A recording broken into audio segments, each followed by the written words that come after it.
ఓం వీరం వీరభయాదితత్వభరితం వీరాసనస్థం గురుం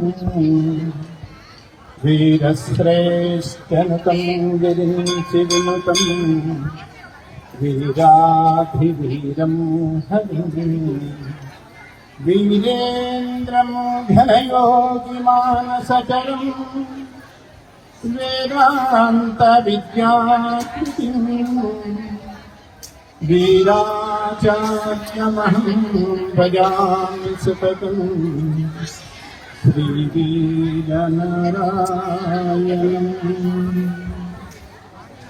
ఓం శ్రీ గోవిందమాంబా వీరబ్రహ్మేంద్రాభ్యాం నమః. త్యాగానికి, తపస్సుకు, తాత్విక చింతనకు, ఆధ్యాత్మికతకు, అద్భుతమైనటువంటి ఆవిష్కరణలకు అన్నింటికీ మించి ఆదర్శ జీవన విధానటువంటి ఆ పూర్వవర్తి పరంపరకు శిరస్సు వంచి నమస్కరిస్తూ వారికి ప్రతిరూపంగా ప్రతినిధిగా ఈ లోకంలో సంచరించి మా పోటీ వారందరినీ తీర్చిదిద్దినటువంటి మద్గురు వరేణ్యులు శ్రీ శ్రీ శ్రీ యోగి అచలానంద స్వాముల వారి పాదపద్మములకు శిరస్సు వంచి నమస్కరిస్తూ ఈ బ్రహ్మంగారి మఠం స్వామివారి ప్రాభవాన్ని లోకంలోకి తీసుకుని వెళ్ళటంలో తన వంతు పాత్ర పోషించి గురుదేవులు అచలానంద స్వామి వారు అడిగిన వెంటనే అంగీకరించి కాలజ్ఞానాన్ని ముద్రంలోకి తీసుకొని అవడానికి అనుమతి ఇచ్చినటువంటి పూర్వపు పీఠాధిపతులు శ్రీ శ్రీ శ్రీ వీరభోగ వసంత వెంకటేశ్వర స్వామి వారి పాదపద్మములకు శిరస్సు వంచి నమస్కరిస్తూ వారికి ప్రతిరూపంగా వారి దారిలో నడుస్తూ ఇక్కడ వేంచేసి ఉన్నటువంటి చిరంజీవి గోవింద స్వామికి, అలాగని స్వామి పాదాలు పట్టుకుని ముందుకు సాగుతూ ఉన్నటువంటి కరుణాకర్ రెడ్డి దంపతులకు, దాని కరుణాకర్ రెడ్డి గారికి, అలాగే వనజ గారికి ఇంతటి అద్భుతమైనటువంటి కార్యక్రమానికి రూపకల్పన చేయటమే కాకుండా ఇంతమంది మాతృమూర్తులకు ఈ భాగ్యాన్ని అందించినటువంటి శ్రీమతి రమగారికి, వారి ఇంతటి మహత్కార్యం చేయటానికి వారికి అనుమతి ఇచ్చి వారి వెనక ఉండి నడిపిస్తున్నటువంటి వారి పతిదేవులు నారాయణ రెడ్డి గారికి, అలాగనే ఇంతమంది మా అమ్మలు యాదేవి సర్వభూతేషు మాతృరూపేణ సంస్థిత నమస్తస్యై నమస్తస్యై నమస్తస్యై నమో నమః అన్నాడు. జగన్మాతలు ఇన్ని రూపాలలో అధివసించి ఇక్కడ వేంచేసి ఉన్నారు. ఈ అమ్మలందరికీ కూడా ఆ ముగ్గురమ్మల మూలపటమ్మ, చాలా పెద్దమ్మ సురారుడమ్మ, ఆ అమ్మ గోవిందమాంబ, మనకు గోవిందమాంబ రూపంలో ఇక్కడ అధివసించి ఉంది. మాన్యమైన కంది మల్లయ్య పల్లెలో మాన్యమైన కంది మల్లయ్య పల్లెలో స్థిర నివాసమేరు పరచుకుంటి కూడియుంటి సాధ్వి గోవిందమాంబతో కాళికాంబ హంస కాళికాంబ అని వీరబ్రహ్మేంద్ర స్వాముల వారు చెప్పుకున్నారు. ఏ కవి కూడా తన భార్య యొక్క పేరును చెప్పల. సనాతన ధర్మం యొక్క వైభవం ఏమిటి అంటే ధర్మపత్ని అన్నారు. ఆమె లేకపోతే, ఆ స్త్రీమూర్తి లేకపోతే ధర్మము లేదు, ధర్మానికి ఆధారము లేదు. నాలాంటి సాధువులకు చివరికి దీప ప్రజ్వలన యోగ్యత కూడా లేదు. ఎందుకంటే మేము బ్రహ్మచారులము, ఆ తర్వాత సన్యాసులము కాబట్టి ఇటువంటి వారికి మాత్రమే ఆ యోగ్యత ఉంది. ఆ యోగ్యతకు కారణం ఏమిటి అంటే ప్రక్కన నిలిచి ఉన్నటువంటి ఆ మాతృమూర్తి, ఆ స్త్రీమూర్తి. చితాభస్మాలేపో గరళమశనం ధిక్పరతరో జటాధారీ కంటే భుజగపతిహారీ పశుపతి కపాలీ భూతేశో భజతి జగదీశైక పదవీం భవానీ తత్వాని గ్రహణ పరిపాటి ఫలమిదం. శంకరుల వారు స్వామిని, మహాదేవుని కీర్తిస్తూ అంటాడు, అమ్మవారిని స్మరిస్తూ అంటాడు. చితాభస్మాలేపో, చితాభస్మాన్ని శరీరానికి పూసుకుని ఉంటాడు. గరళమశనం, కంఠంలో విషాన్ని నింపుకొని ఉంటాడు. దిక్కులు పట్టుకొని తిరుగుతూ ఉంటాడు. గజధర్మాన్ని కట్టుకుని ఉంటాడు. శ్మశాన వాసం చేస్తాడు. భిక్షాపాత్రను పట్టుకొని నడిచేటువంటి ఆ మహాశివునికి మహాదేవుడని జగన్నాథుడని పేరు ఎందుకు అంటే జగత్తు అంతటికీ ఆయనే అధినాయకుడు అని పేరు ఎందుకు వచ్చింది, ఆ భాగ్యం ఎందుకు లభించింది అంటే భవాని ఓ భవుని రాణి పాని గ్రహణ పరిపాటి ఫలమిదం, నీ పాణిగ్రహణం చేసి నడిచాడు చూడు, అది ఆయన చేసుకున్నటువంటి భాగ్యం, అది ఆయన అదృష్టం అనేటువంటి మాట శంకర్ల వారు సాక్షాత్తు శంకర్ల వారే అంటారు. ఇంతమంది మాతృమూర్తులకు ఈ భాగ్యం కల్పించినటువంటి రమగారు ధన్యులు. ఇక్కడికి వచ్చినటువంటి మీరంతా కూడా ధన్యులమ్మా. ఎందుకు అంటే మిగతా అవతారాలలో అనేకమైనటువంటి ఒక్కొక్క అవతారంలో ఒక్కొక్క విశేషం ఉంటుంది.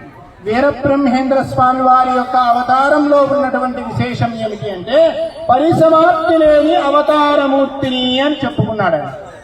ఈ అవతారానికి సమాప్తి లేదు, యుగాంతము వరకు కూడా అలా అధివసించి మిమ్మల్ని చూస్తూ మిమ్మల్ని కాచి సంరక్షిస్తూ ఉంటాను అని అన్నాడు. ఇప్పుడు దాకా కోలాటం చేసినటువంటి బ్రహ్మయ్య, కోలాటం గురువు బ్రహ్మయ్య, ఆ బ్రహ్మయ్య ఎవరో గురువు దగ్గరికి వెళ్ళాడట. స్వామి, దేవుణ్ణి చూడాలంటే ఏం చేయాలి అంటే నీ పేరేమిటి అన్నాడంట. కాశీపేట దగ్గర ఉండేటువంటి ఓ స్వామి వారు. బ్రహ్మయ్య అన్నాడంట. పిచ్చివాడు, దేవుణ్ణి చూడాలంటే ఇంత దూరం రావాలంట, అక్కడే నువ్వు ఏ పేరు పెట్టుకున్నావో ఆ రూపంలోనే అక్కడ ఆయన అధివసించి ఉన్నాడు, అక్కడ కూర్చొని చూస్తే కనపడతాడు కదరా, నీకు ఆయనకి మధ్యలో ఓ నల్ల బండే కదా అడ్డం, చూడగలిగితే కనిపిస్తాడు, ప్రేమగా పిలిస్తే పలుకుతాడు కదా, ఇంత దూరం రావాలా దానికోసం అన్నాడట. బొలగమూడి వెంకయ్య స్వామిని ఎవరో భక్తులు వచ్చి, స్వామి మేము దేవుణ్ణి చూడాలి అంటే ఏం చేయాలి అంటే, దేవుణ్ణి చూడాలంటే ఏం చేయాలరా, బ్రహ్మంగారి చరిత్ర చదివితే కనపడతాడు కదయ్యా అని వాడతాడు. కాబట్టి అటువంటి సాక్షాత్తు జగన్నాథుడే ఆ అమ్మవారితో కూడి మనల్ని అనుగ్రహించడం కోసం ఇక్కడ అధివసించి ఉన్నాడు. పిలిస్తే పలుకుతాడు, తలిస్తే కనిపిస్తాడు, మన బాధ్యత అంతా కూడా ఆయనే నిర్వర్తిస్తాడు. రాముడిగా ఉన్నప్పుడు సకృదేవ ప్రపన్నాయ తవాస్మితి యాచతే అభయం సర్వభూతేభ్యో దదామ్యే తత్కృతం మమ అన్నాడు. ఏ కష్టం వచ్చినా నేను కాపాడుతాను అన్నాడు. అదే కృష్ణుడిగా ఏమన్నాడంటే సర్వధర్మాన్ పరిత్యజ్య మామేకం శరణం వ్రజ అహం త్వా సర్వపాపేభ్యో మోక్షయిష్యామి మా శుచః అని భరోసా ఇచ్చాడు. వీరబ్రహ్మేంద్రుడిగా ఏమన్నాడు అంటే నన్ను ఆశ్రయించిన వారి సకల బాధ్యతను నేనే నిర్వహించును అన్నాడు. పోతులూరి వారి భక్తులు జ్యోతి స్వరూపులై ప్రకాశిస్తారు అని భరోసా ఇచ్చాడు. అస్మత్ దివ్యనామ పఠనాపరులై ఆనందాన ఉండేది అని మనకు నమ్మకం కలిగించాడు.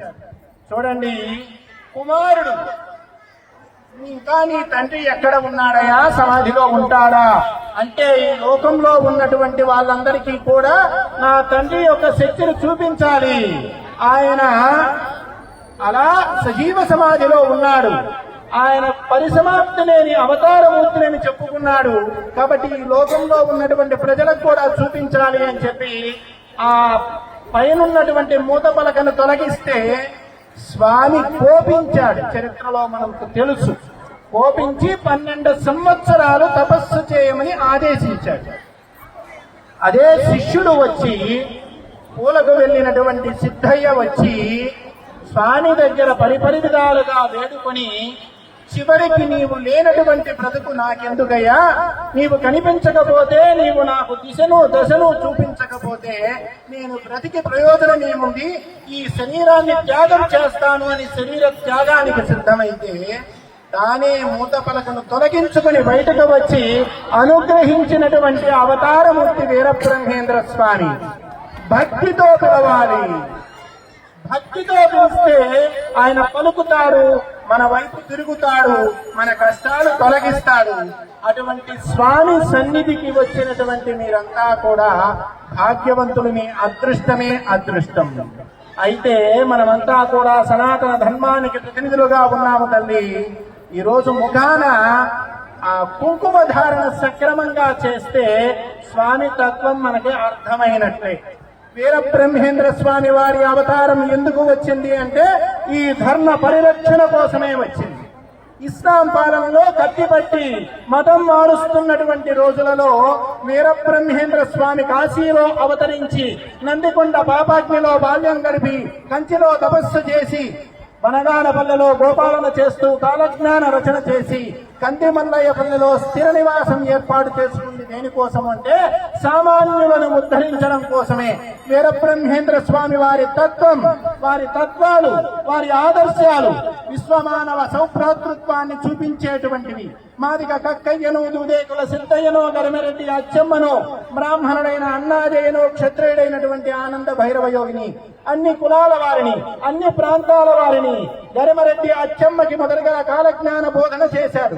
ఆ అమ్మను అనుగ్రహించాడు. ఈ కులంలో స్వామి అనుగ్రహానికి అర్హత సాధించలేదు అనేటువంటి కులం లేదు, వ్యక్తులు లేదు. అందరినీ కూడా హక్కున చేర్చుకున్నాడు. అందరికీ కూడా ఆధ్యాత్మిక తత్వాన్ని అందించాడు. మానవులంతా సమానులే, సర్వమానవులను సమముగా ప్రేమించు, కులమతాల నుంచి కోపపడకు, పాపు జాతి వల్ల కరుణించమని శృతులు అన్నాడు వీరబ్రహ్మేంద్ర స్వామి. వీరు ఎక్కువ, వీరు తక్కువ అనేటువంటిది ఇదొక జబ్బు. ఆ జబ్బును తొలగించడం కోసమే వీరబ్రహ్మేంద్ర స్వామి వచ్చాడు. అందరిలో అధివసించి ఉన్నటువంటి ఆ పరబ్రహ్మ తత్వాన్ని సామాన్యుడికి కూడా అందించడం కోసం, అర్థమయ్యే విధంగా చెప్పడం కోసం పల్లెపడుచులు పొలం పనులు చేసుకుంటూ, కొలుపులు తీసుకుంటూ, కోత కోసుకుంటూ, నాట్లు వేసుకుంటూ పాడుకునే విధంగా బ్రహ్మంగారి తత్వాలు కావచ్చు, బ్రహ్మంగారి పద్యాలు కావచ్చు, పాటలు కావచ్చు ఉంటాయి. మన సామాన్యుని అనుగ్రహించడం కోసం వచ్చినటువంటి అవతారమమ్మ వీరబ్రహ్మేంద్ర స్వామి. ఆ స్వామి యొక్క తత్వాన్ని అర్థం చేసుకుని మనం నిజమైనటువంటి హిందువులుగా బ్రతికే ప్రయత్నం చేద్దాం. మనం గడప లోపల కులమైన గడప దాటితే అందరం హిందువులం అనేటువంటి భావనతో ముందుకు సాగుదాం. అందరితో కలిసి నడుద్దాం, అందరినీ కలుపుకుని నడుద్దాం. అందరినీ కలుపుకుని నడవడం కోసమే వీరబ్రహ్మేంద్ర స్వామి తత్వము, వారి అవతారము వచ్చింది. అందరినీ కలిపి నడిపించాడమ్మా వీరబ్రహ్మేంద్ర స్వామి. వారిని ఆదర్శంగా తీసుకోవాలి. ఈ ధర్మానికి, ఈ ఆచారానికి, ఈ సంప్రదాయానికి, ఈ సంస్కృతికి ప్రతీక అయినటువంటి ముత్తైదు చిహ్నాలని అందరూ కూడా ధరించండమ్మా. మనం ఈ రోజు సార సమర్పించాము అంటే నాకు ఒక పుష్పం ఇచ్చిన జోడు పుష్పములగును అని చెప్పి వీరబ్రహ్మేంద్ర స్వామి వారి కాలజ్ఞానంలో చెప్పాడు. నాకు ఒకటి ఇస్తే అది 2 అవుతాయి, ఇంకా చెప్పాలంటే ఒకటి ప్రక్కన ఇంకొకటి చేరుస్తాడు, 11 అవుతాయి. స్వామికి భక్తిగా ఏమి సమర్పించండి, దాన్ని మీకు రెట్టింపుగా ఇస్తాడు. అమ్మకు మీరు సారె సమర్పించింది ఎందుకు అంటే మీ ముత్తైదుతనాన్ని సంరక్షించడం కోసం. ఆ బాధ్యతను ఆమె పాదాలు పట్టుకుని ఆమెను మనం ప్రార్థించామన్నమాట. ఆవిడ అనుగ్రహం ఉంటుంది. అయితే మనం కూడా మన పద్ధతులను మనం పాటించాలి, మన బాధ్యతను మనం నిర్వర్తించాలి. ముఖాన సింధూరం ఉండాలి, బొట్టు ఉండాలి, బొట్టు పిల్లలు కాదు, బొట్టు ధరించాలి. ముత్తైదు చిహ్నాలు. కొంతమంది తల్లులు భారంగా ఉండి, బరువుగా ఉండి, మేము బరువైన మాలలు తీసి ప్రక్కన పెడతాం పూజా మందిరంలో, వాళ్ళు మంగళసూత్రం తీసి వంకనకు తగిలిస్తున్నారమ్మా. ఇది మన సంస్కృతి కాదు, ఇది మన సంప్రదాయం కాదు. స్త్రీమూర్తి అంటే చేతులెత్తి నమస్కరించే విధంగా ఉండాలి. ప్రపంచమంతా కూడా భారతీయ స్త్రీని చూసి, భారతీయ నారీమణులను చూసి చేతులెత్తి నమస్కరించారు, మొక్కారమ్మ. ఈ రోజు కాశీలో దశాశ్వమేధ ఘాట్ లాంటి చోట చూస్తే పాశ్చాత్య దేశాల నుండి వచ్చినటువంటి స్త్రీమూర్తులు ఇక్కడికి వచ్చి ఈ తల్లులను చూసి, ఇది కదా స్త్రీత్వం అంటే, ఇది కదా భారతీయత అంటే, ఇది కదా మహిళలు ఉండాల్సినటువంటి పద్ధతి అని చెప్పి చీర కట్టుకొని ఆ అద్దంలో చూసుకొని, నిలువెత్తు అద్దంలో చూసుకొని వారు మురిసిపోతూ ఉంటారమ్మా. కాశీలో 3 సంవత్సరాలు ఉన్నాను నేను. కొన్ని వందల మందిని, వేల మందిని, పాశ్చాత్యుల్ని భారతీయ స్త్రీలలాగా అలంకారం చేసుకొని మురిసిపోవడం నేను చూశాను తల్లి. ప్రపంచమంతా భారతదేశం వైపు చూస్తుంది. ఒక తల్లి ఒక 3 సంవత్సరాల క్రితం బృందావనం వచ్చింది. అమెరికా దేశానికి సంబంధించినటువంటి తల్లి, నిండు గర్భిణి. అక్కడికి వచ్చింది. విలేకరులు అడిగారు, ఎందుకమ్మా నువ్వు వచ్చావు అంటే, ఈ దేశంలో కృష్ణుడు నడయాడినటువంటి దేశంలో, రాముడు నడయాడినటువంటి ఉన్నటువంటి ఈ దేశంలో నా బిడ్డకు జన్మనిస్తే వాడు సంస్కారవంతుడవుతాడు అని చెప్పి ఈ నేల మీద నా బిడ్డకు జన్మనివ్వాలి అనేటువంటి దీంతో ఇక్కడికి వచ్చాను, స్వామి సేవలో ఉన్నాను అని చెప్పింది. డేవిడ్ ప్రాలే అనేటువంటి ఒక అమెరికా దేశస్థుడు క్రిస్టియన్ గా పుట్టినటువంటి వ్యక్తి, క్రిస్టియన్ గా జీవించినటువంటి వ్యక్తి భారతదేశం గురించి విని భారతదేశం వచ్చి ఢిల్లీలో ఒక గురువు పాదాల దగ్గర చేరి 10 సంవత్సరాలు సేవ చేసి ఆయుర్వేదం నేర్చుకుని ఈ ధర్మం యొక్క వైభవాన్ని తెలుసుకుని ఇది కదా సంస్కారము, ఇది కదా సంస్కృతి, మేమేమంటున్నాము పొరుగు వారి గురించి మాట్లాడుతున్నాం. ఈ ధర్మం ఏమంటుందంటే లోకా సమస్త సుఖినో భవంతు అంటుంది. లోకాలన్నీ బాగా ఉండాలి, విశ్వమానవులంతా సుఖ సౌఖ్యాలతో ఉండాలి అని ప్రార్థించేటువంటి సమాజము, ఎంత విశాలమైనటువంటి భావజాలము కలిగినటువంటి సమాజం.